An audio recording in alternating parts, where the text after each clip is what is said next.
اعوذ باللہ من الشیطان الرجیم بسم اللہ الرحمن الرحیم الحمدللہ والصلاة والسلام علی رسول اللہ لا حول ولا قوة الا باللہ رب اشرح لی صدری ویسر لی امری واحلل عقدۃ من لسانی یفقہوا قولی رب زدنی علما۔ السلام علیکم ورحمۃ اللہ وبرکاتہ۔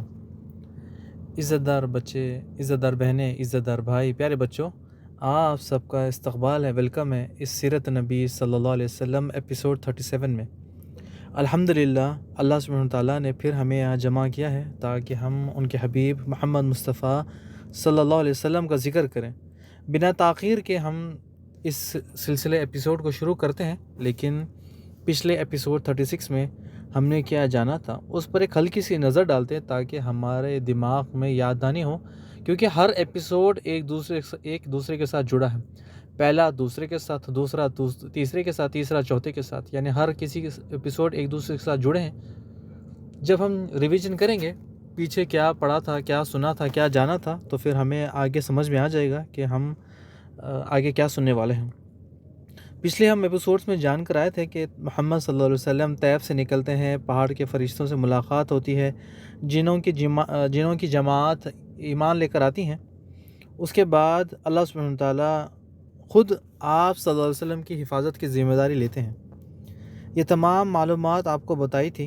اس کے بعد پھر آپ کو یہ بھی بتایا تھا کہ اللہ سبحانہ تعالیٰ کا مقصد یہ نہیں تھا کہ آپ کو تکلیف دینا، یعنی اللہ سبحانہ تعالیٰ آپ کو بس چیک کروا رہا تھا کہ امت کو، کہ آپ صلی اللہ علیہ وسلم کو، کہ آپ لوگ بھی چیک کر لیں، یا ہم خود آپ کو چیک کر بتائیں کہ وہ ان کی عظمت کس طرح سے ہے۔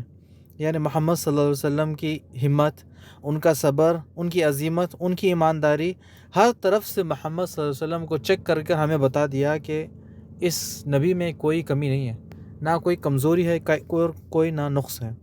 یعنی اللہ سبحانہ تعالیٰ نے ہمیں سبق دیا کہ ہم محمد صلی اللہ علیہ وسلم کی زندگی کو جب نمونہ بنائیں تو دیکھ لے کہ آپ صلی اللہ علیہ وسلم پر کتنی تکلیفیں آئیں، کتنے طرح سے ظلم برداشت کیا، کتنے لوگوں نے انہیں مارا، پھر بھی دین کی دعوت دیتے رہے، آگے بڑھتے رہے، اللہ کے مشن کو کس طرح سے آگے پھیلائے، بس یہی ان کی سوچ تھی۔ تو آج بھی ہمیں یہی کرنا ہے کہ ہمیں تکلیف آتی ہے یا کانٹا بھی چبھتا ہے، یا پھر ہمارے سامنے کوئی بڑی طوفان پہاڑ بھی آ جاتا ہے، تو ہم یہ فیصلہ کرنا ہے کہ ہم اللہ کے رسول صلی اللہ علیہ وسلم کا جو مشن ہے وہ آگے تک پھیلائیں گے۔ اس کے بعد ہم نے آپ کو بتایا تھا کہ کچھ صحابہ جو ایمان لے کر آتے ہیں، ان صحابہ کے بارے میں چھوٹا چھوٹا ان کا واقعہ بھی بتایا تھا کہ ایک صحابی جو طفیل بن عمرو رضی اللہ تعالیٰ عنہ، جو دوست قبیلے سے رکھتے تھے، ان کا واقعہ ہم نے بالکل تفصیل سے جانا تھا کہ جب وہ اسلام لاتے ہیں، اسلام لانے کے بعد یعنی اس میں ایک سبق بھی ہے کہ جو شروعات میں کوئی نیا مسلمان ہو جاتا ہے، اس کے اندر ایک کرنٹ ہوتا ہے، یعنی جس سوال میں جو بھی آتا ہے اسے کافر کہہ دیتا ہے۔ اگر کوئی نماز نہیں پڑھتا تو اسے کافر کہہ دیتا ہے، کوئی اگر کوئی گناہ کا کام کرتا ہے تو پھر اسے کافر کہہ دیتا ہے، یعنی ایک نیا کرنٹ آتا ہے۔ تو طفیل رضی اللہ تعالیٰ عنہ بھی اسی لائن پر چل رہے تھے، لیکن جب آپ صلی اللہ علیہ وسلم نے سمجھایا تو پھر اپنی قوم کو جا کر دعوت دیتے ہیں، اور پھر وہ دعوت سکسیسفل ہوتی ہے۔ یعنی اس میں سبق بھی ہمیں ملا تھا کہ جب دعوت دینی ہے تو نرمی اختیار کرنی ہے، یعنی نرمی، ہمارا جو لہجہ ہے، جو ہماری زبان ہے، وہ نرم ہو جائے، سخت نہ ہو۔ اس کے بعد ہم نے جانا تھا کہ یثرب کا ماحول، کہ وہاں کا ماحول بڑا جنگی ماحول تھا، بالکل لوگوں میں جہالت بھری ہوئی تھی۔ یثرب کے دو بڑے بڑے قبیلے اوس اور خزرج، یہ آپس میں 100 سال سے اوپر سے آپس میں لڑ رہے تھے، آپس میں جنگ ہو رہی تھی، یعنی ان کے گھر برباد ہو گئے تھے، ان کی آبادی ختم ہو گئی تھی، ان کے جو جانور ہیں وہ ایک دوسرے کو بس مارنے میں ان کے جانور ختم ہو رہے تھے، یہاں تک کہ ان کی جو نسل ہے وہ بھی ختم ہو رہی تھی۔ یعنی ہر آنے والی نئی نسل، ان کو بس یہی کام تھا، انہیں یہی پتہ تھا کہ ہم نے جو دشمن ہے ان کو مارنا ہے، یعنی اوس خزرج کو مارنا ہے اور خزرج اوس کو مارنا ہے، بس آپس میں ایک دوسرے سے لڑنا ہے۔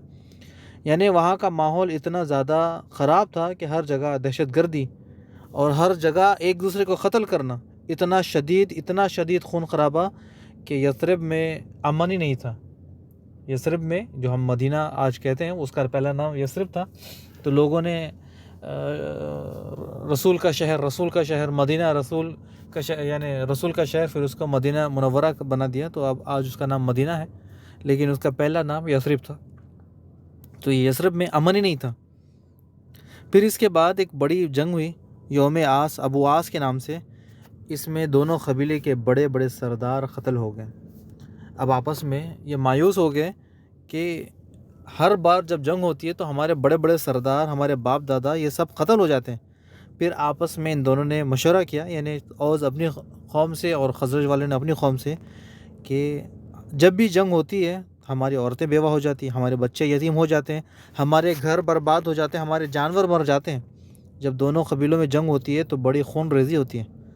تو اب یہ دونوں قبیلے آپس میں یہ طے کرتے ہیں کہ ہمیں اس جنگ کو بند کرنا ہے، ہمیں اس جنگ کو ختم کرنا ہے۔ تو اب اس کا کیا کریں؟ تو پھر ان لوگوں نے کہا کہ ایک سردار کو چن لیتے ہیں، اور سردار دونوں کا جو فیصلہ کرے گا، دونوں قوموں کا یعنی دونوں قبیلوں کا، تو وہ سردار کے فیصلوں کو مانیں گے۔ تو پھر سردار رئیس المنافقون عبداللہ بن ابی کو چنتے ہیں۔ یہ لاسٹ ایپیسوڈ میں ہم نے جان کرا تھا عبداللہ بن ابی، اس کا انشاءاللہ تفصیل میں جانیں گے آگے جا کے۔ یہ منافقوں کا سردار، یعنی تمام صحابہ کو پتہ چل گیا تھا، آپ صلی اللہ علیہ وسلم کو بھی آپ صلی اللہ علیہ وسلم نے بتا دیا تھا، رئیس المنافقون عبداللہ بن ابی، نام یہ یاد رکھیں۔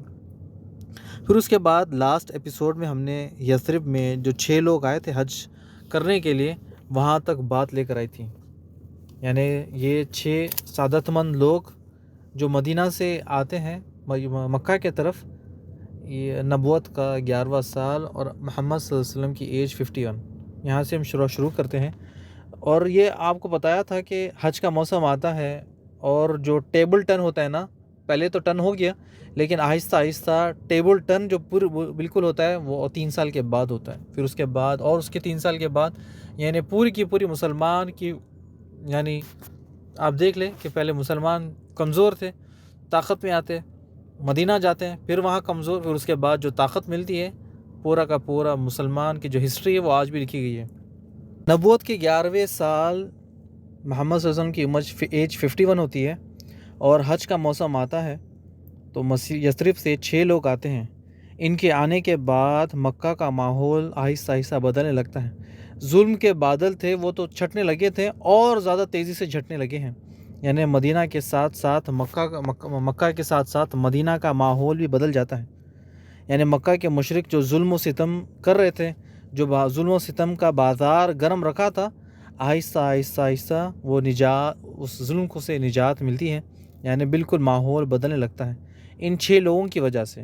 یہ 6 لوگ جو آتے ہیں، اللہ سبحانہ وتعالی کی طرف سے یہ بہت بڑا انعام تھا، خوش قسمت تھی مسلمانوں کی کہ ان کا آنا۔ یعنی مکہ کے مسلمان کافروں کے مقابلے ان کی تعداد بالکل کم تھی، یعنی اگر آپ دیکھ لیں کہ آٹے میں نمک کے برابر، یعنی کافروں کی تعداد بہت زیادہ تھی، اور جو مسلمان تھے وہ بالکل کمزور تھے۔ ہاں، اس میں حمزہ رضی اللہ تعالیٰ عنہ، عثمان رضی اللہ تعالیٰ عنہ، عثمان رضی اللہ تعالیٰ عنہ اور بڑے بڑے صحابہ تھے، لیکن پھر بھی محمد صلی اللہ علیہ وسلم کو ایکسٹرا مین پاور چاہیے تھا، ایکسٹرا سپورٹ چاہیے تھا، ایکسٹرا جانثار چاہیے تھے۔ تو پھر یہ جو اسلام کی دفاع کرے، مسلمانوں کا دفاع کرے، لیکن کہاں سے کرے؟ اللہ سبحانہ تعالیٰ نے ایک نیا راستہ بنایا۔ یہ نبوت کے 11ویں سال یہ جو 6 لوگ اسلام میں داخل ہوتے ہیں، اس کے بعد اسلام کا بالکل جو رخ ہے وہ بالکل بدل جاتا ہے۔ یعنی یثرب کے یہ جو 6 لوگ حج کرنے کے لیے آتے ہیں، ایک رات محمد صلی اللہ علیہ وسلم دعوت کے لیے باہر نکلتے ہیں، یعنی مکہ والے محمد صلی اللہ علیہ وسلم کی دعوت میں خلل پیدا کرتے ہیں دن کے وقت۔ تو پھر محمد صلی اللہ علیہ وسلم نے فیصلہ کیا تھا کہ ایک چال چلے، یعنی ہمیں بھی تکلیف نہ ہو، انہیں بھی تکلیف نہ ہو، لیکن دعوت کا کام کیسے ہو؟ تو محمد صلی اللہ علیہ وسلم نے رات کی تاریخ کو چنا، یعنی رات کی تاریخی میں باہر جاتے، لوگوں کو الگ الگ انداز سے دعوت دیتے، اور جب وہ اس دعوت سنتے تو ٹھیک ہے، اگر نہیں سنتے تو پھر آگے بڑھتے، تاکہ دن کے ٹائم پر مکہ والے ان کو، آپ صلی اللہ علیہ وسلم کو نہ ڈسٹرب کرے، نہ آپ صلی اللہ علیہ وسلم کی دعوت میں کوئی خلل پیدا ہو۔ تو محمد صلی اللہ علیہ وسلم کا یہ معمول بن گیا، رات کے اندھیرے میں نکلتے، خیموں میں، ڈیروں میں، ٹینٹوں میں جاتے، ان سے ملاقات کرتے اور پھر انہیں اسلام کی دعوت پیش کرتے۔ لیکن ابھی تک تو یعنی 0% چل رہا تھا، یعنی کوئی دعوت قبول کرنے والا نہیں تھا۔ ایک رات محمد صلی اللہ علیہ وسلم ابوبکر رضی اللہ تعالیٰ کو لے کر نکلتے ہیں، اور ان کے ساتھ ساتھ علی رضی اللہ تعالیٰ بھی ساتھ تھے۔ پھر خیموں کی طرف رخ کرتے ہیں، بنو زہیل ایک قبیلہ تھا، ان کی طرف جاتے ہیں، ان سے بات چیت کرتے ہیں۔ پھر دوسرا ایک ہے بنو شعبان بن ثعلبہ، ان کی طرف جاتے ہیں، ان سے بات چیت کرتے ہیں، لیکن جو دعوت کا رسپانس آنا تھا وہ بالکل نہیں آیا۔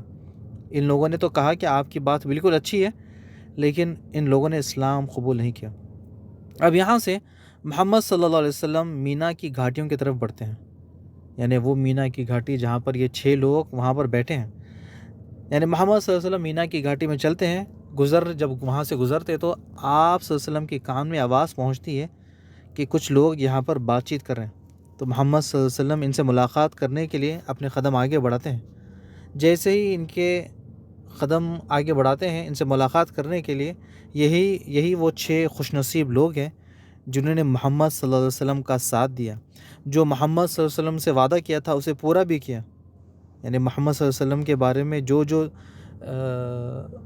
انہیں پتہ تھا، یعنی جو چیزیں اب انشاءاللہ میں آگے بتاؤں گا آپ کو کہ یہودیوں کے بارے میں، لیکن ان لوگوں نے جو 6 لوگ یہ خوش نصیب جو وعدہ کیا تھا ان لوگوں نے پورا کیا۔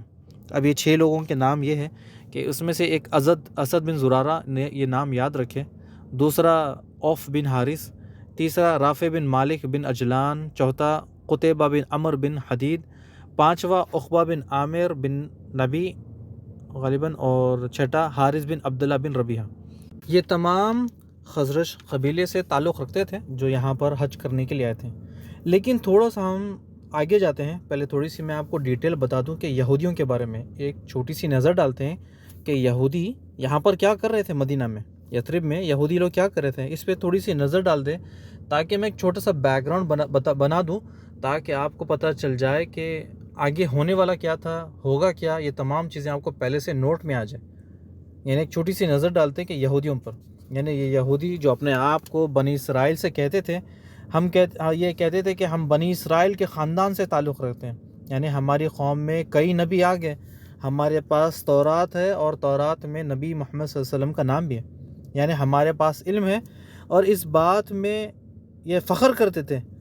یعنی ہم یہ اگر ایک دیکھیں کہ ہمیں نبی ہے، ہمارے پاس علم ہے، ہمارے پاس تورات ہے، یہ تمام چیزیں ہیں، لیکن ان لوگوں نے نبیوں کی کوئی بات نہیں سنی، نبیوں کا انکار کیا، نبیوں کو قتل کیا۔ یعنی یہودی کی کتاب میں محمد صلی اللہ علیہ وسلم کے بارے میں بالکل کلیئر کٹ لکھا ہے، ایک نبی آئے گا مکہ سے اور اس نبی کے ساتھ اللہ کی مدد ہوتی ہے۔ تو یہودی شام سے نکل گئے، وہاں سے بکھر گئے تھے، اور بکھرنے کے بعد انہیں پتہ تھا کہ مکہ کے قریب کہاں پر، یہاں پر مکہ شہر کے قریب ایک نبی آئے گا، تو یہاں پر یثرب میں آ کر بس گئے۔ یعنی نبی کا آنے کا انتظار کر رہے تھے، لیکن جب نبی آتے ہیں تو پھر ان کے ہاتھ پہ بیعت کرنے کے بجائے ان سے لڑ بیٹھتے ہیں۔ یعنی یہودی یثرب میں آئے تھے محمد صلی اللہ علیہ وسلم کے لیے، آخری نبی کے لیے، ان کے ہاتھ پہ بیعت کرنے کے لیے، لیکن جب آتے ہیں محمد صلی اللہ علیہ وسلم مدینہ میں تو پھر محمد صلی اللہ علیہ وسلم کے خلاف جنگ کرتے ہیں۔ یعنی ان کے 3 بڑے بڑے قبیلے تھے، بنو قینقاع، دوسرا بنو نذیر اور بنو قریظہ۔ یہ نام یاد رکھیں، میں ایک چیز آپ کو کہتا ہوں کہ یاد رکھنے کے لیے، تاکہ یہ بعد میں فیوچر میں ہمیں یہ چیزیں یاد ہو جائیں کہ بنو قینقاع، بنو نذیر اور بنو قریظہ، اچھا یہ قبیلے تھے، ٹھیک ہے۔ اب یہ بڑے کام والے لوگ تھے یہودی، اور بڑے کام میں ماہر تھے، اور بڑے مالدار بھی تھے، اور سودی نظام بھی چلاتے تھے۔ یعنی 2 قبیلے جو یثرب کے، اوس اور خزرج، ان کو آپس میں لڑانا، پھر انہیں سود پر پیسے دینا، سود پر ان کو جنگی مال دینا، ہتھیار دینا، پھر ان سے سود لینا، اور تاکہ ان کا بزنس بھی چلے، اور اوس اور خزرج قبیلہ آپس میں لڑتے رہے۔ یعنی دونوں کو آپس میں لڑانا ہے، اور ان کا فائدہ کون اٹھاتے ہیں؟ یہودی۔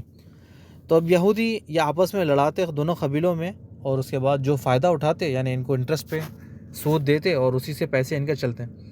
اور یہ تو جھگڑا کراتے، لیکن یہ بڑی بزدل قوم تھی۔ جب یہ کسی سے جھگڑا ہو جاتا تو یہ کیا کہتے ہیں؟ یہ کہتے ہیں کہ ایک نبی آئے گا، ہم ان کا ساتھ دیں گے، اور جب وہ آ جائیں گے اس کے بعد ہم تم پر غالب آ جائیں گے، پھر تمہیں چھوڑیں گے نہیں، یعنی تمہاری لاشیں گرائیں گے۔ یعنی یہ یہودی یہ کہہ کے ہر بار کہتے تھے، اور یہ بات یثرب کے گھر گھر میں پھیل گئی تھی کہ ایک نبی آنے والے ہیں۔ یہ یہودی بار بار کہہ رہے کہ ایک نبی آنے والے، جو وہ آئیں گے، ہم ان کے ہاتھ پہ بیعت کریں گے، اور بیعت کرنے کے بعد تم پر غالب آ جائیں گے۔ لیکن محمد صلی اللہ علیہ وسلم قریش سے آ گئے، ان کے پاس سے نہیں ہے، تو کیا کیا ان لوگوں نے، انہیں بیعت کرنے کے بجائے محمد صلی اللہ علیہ وسلم کے خلاف چلے گئے. یعنی مکہ کے جو قریش تھے ان کے پاس سوال بھیجتے کہ آپ ان نبی جو اپنے آپ کو نبی کہتے ہیں ان سے سوال کریں، ان سے پوچھے یوسف علیہ السلام کے بارے میں، ان سے پوچھے سورہ کہف کے بارے میں، ان سے پوچھے یہ وہ، یعنی تمام سوالات محمد صلی اللہ علیہ وسلم کے پاس بھیجتے. اور ان یہودی عالموں کو پتہ چل گیا کہ محمد صلی اللہ علیہ وسلم سچے نبی ہے، لیکن پھر بھی یہ بزدل قوم ایمان لے کر نہیں ہے.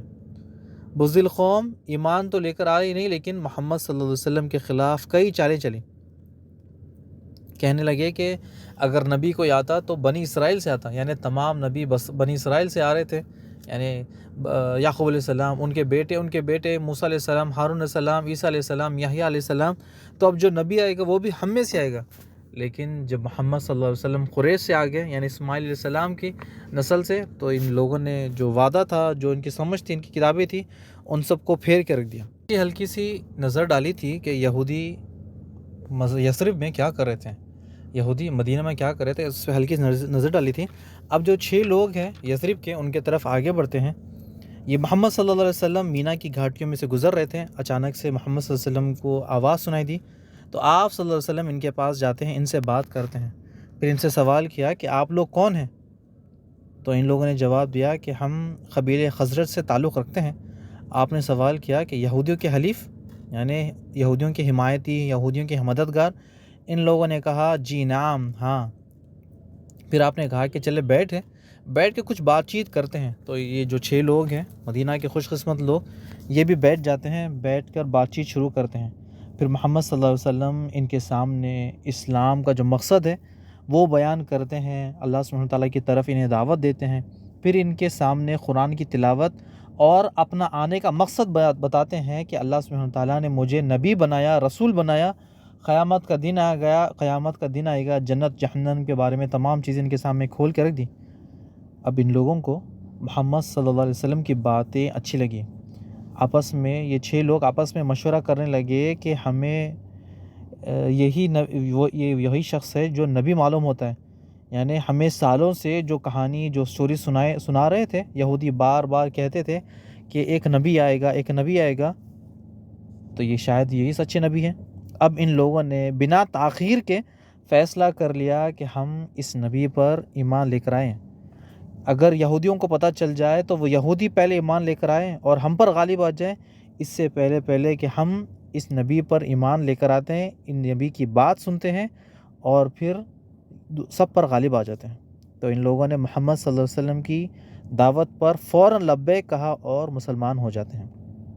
اور کہتے ہیں کہ یعنی یہ دیکھیں کہ اگر محمد صلی اللہ علیہ وسلم کے ہاتھ پر مسلمان ہو جاتے تو اس کا مقصد یہ نہیں کہ محمد صلی اللہ علیہ وسلم کا ساتھ دینا اور غالب ہو جانا، یہ بالکل ان کا مقصد نہیں تھا. ان کا یہ مقصد نہیں تھا کہ ہم بس نبی آگے بس ہم مال کما لیں یا اور چیزیں، لیکن ان کا کوئی مقصد تو اور ہی تھا.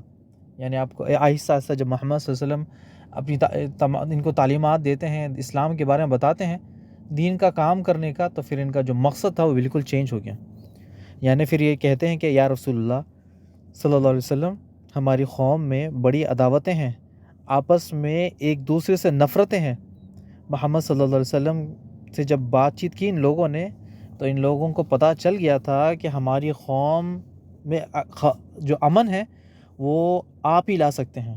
ہم بھائی پھر سے بن سکتے ہیں، ہماری دشمنی ختم ہو سکتی ہے بس اس دعوت کی وجہ سے. یعنی آپ صلی اللہ علیہ وسلم کو کہتے ہیں کہ اگر آپ کی دعوت یہ کام اگر لوگوں کے سر پر چڑھ گئی، یعنی لوگوں نے اسے مان لیا، تو پھر آپ ہمارے سرتاج بن جائیں گے. ان لوگوں کو پتہ چل گیا تھا کہ اب آپ پر ایمان لانا، آپ کی اطاعت کرنا، یعنی اگر یہ کام کر لے ہمارے ساتھ ساتھ پوری قوم، تو پورے کے پورے شہر میں امن ہو سکتا ہے، پورا کا پورا شہر امن والا بن سکتا ہے. تو پھر آپ کو یاد ہوگا کہ محمد صلی اللہ علیہ وسلم ایک قبیلے بنو عامر کو دعوت دے رہے تھے. ان لوگوں نے محمد صلی اللہ علیہ وسلم سے سوال کیا تھا کہ جب اگر اسلام غالب ہو جائے گا تو ہمیں کیا ملے گا؟ محمد صلی اللہ علیہ وسلم نے کہا کہ جنت. لیکن انہیں دنیا میں سرداری چاہیے تھی، یعنی محمد صلی اللہ علیہ وسلم کے بعد انہیں کچھ چاہیے تھا، لیکن ان لوگوں نے تو منع کر دیا. لیکن یہ یثرب کے 6 لوگ تھے، محمد صلی اللہ علیہ وسلم کا یہ ساتھ چاہتے تھے. ساتھ کا مطلب ہمیشہ ہمیشہ آپ کی اطاعت، آپ کے لیے جان نثار کرنا، آپ کے لیے ہر چیز پشاور کرنا، آپ کے لیے لڑنا، آپ کے لیے ہر اپنی بیوی بچے دولت سب چیز آپ کے اوپر قربان کر دینا۔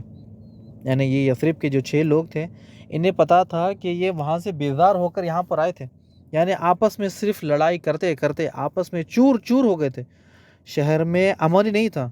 اب یہ لوگ کہنے لگے اللہ سے ہمیں امید ہے یا رسول اللہ کہ ہم جب یہ دعوت آپ کی دعوت لے کر واپس جائیں گے اور جب لوگوں کو بھلائی کی طرف بلائیں گے اور یہ جب دین اسلام قبول کر لیں گے، یعنی ہماری دعوت عام ہو جائے گی، اگر یہ لوگ مان لیں گے تو پھر آپ سے بڑا عزت دار کوئی نہیں ہوگا۔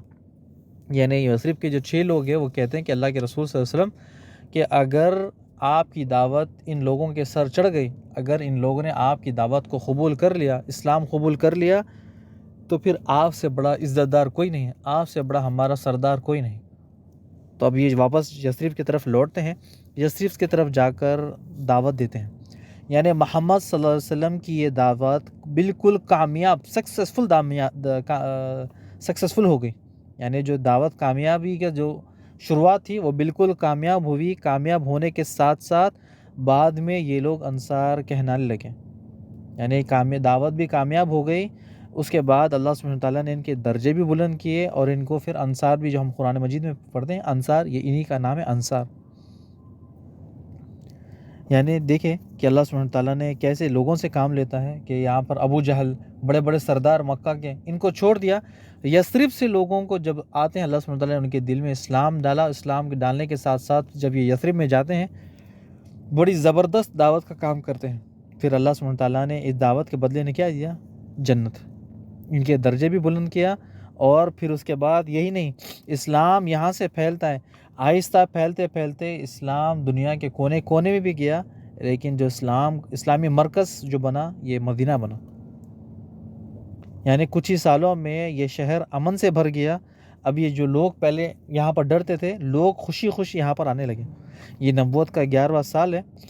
پھر اس کے بعد یہ 12ویں سال واپس آتے ہیں۔ 12ویں سال 6 لوگوں کی تعداد بڑھ جاتی ہے، پھر وہ 12 سے 13 ہوتے ہیں اور پھر وہ واپس دوبارہ 12ویں سال آتے ہیں، اور جو وعدہ کیا تھا محمد صلی اللہ علیہ وسلم سے، جو یہاں سے جانے کے وقت پورا وعدہ کیا تھا، اسے پورا کر کر آتے ہیں۔ ان کی تعداد بھی بڑھ جاتی ہے، اس پر انشاءاللہ ہم بعد میں نظر ڈالیں گے۔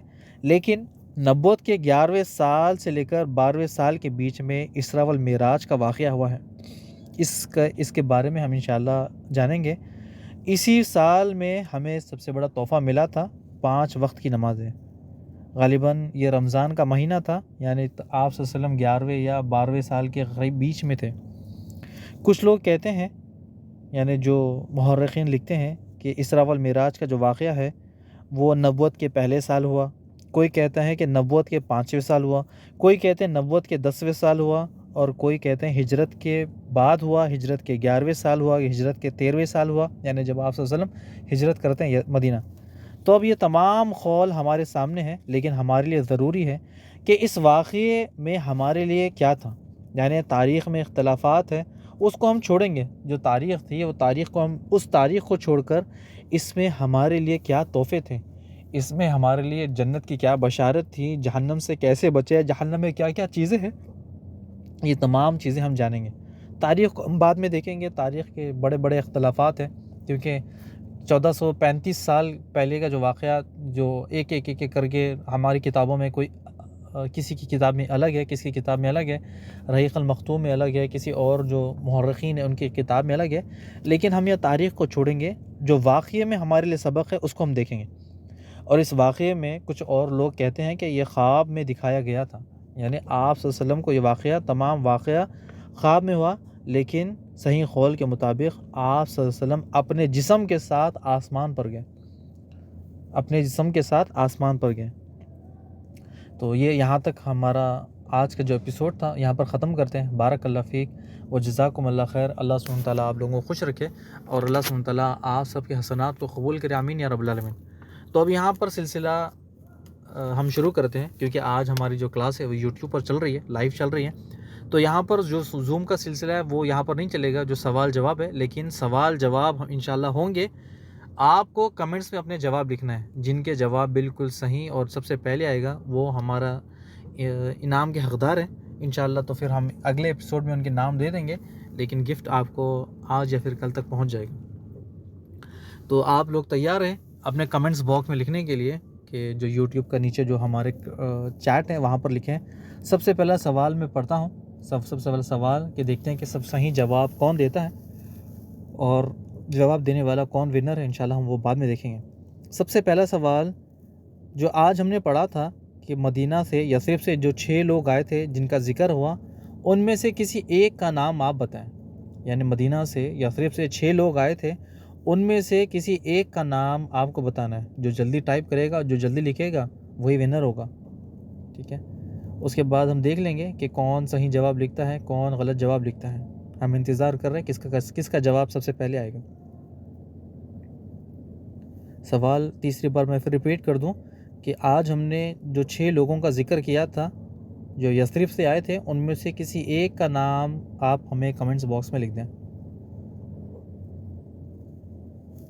میں کچھ سیکنڈ انتظار کروں گا، اس کے بعد پھر اگر جواب نہیں آتا ہے تو انشاءاللہ دوسرا سوال میں دیکھ لیتا ہوں، تاکہ شاید اگر آپ کو جواب پتہ نہیں تو پھر دوسرا دیکھتے ہیں۔ دوسرا سوال لیتے ہیں، محمد صلی اللہ علیہ وسلم کا نام یہودیوں کی کس کتاب میں لکھا تھا؟ محمد صلی اللہ علیہ وسلم کا نام یہودیوں کی کس کتاب میں لکھا تھا؟ میں کچھ سیکنڈ رکوں گا، اس کے بعد کلاس کو کلوز کر دیں گے انشاءاللہ۔ پھر ہم بعد میں آپ کو ضرور ونر کا جو نام ہے وہ انشاءاللہ ضرور ہم پیش کر دیں گے۔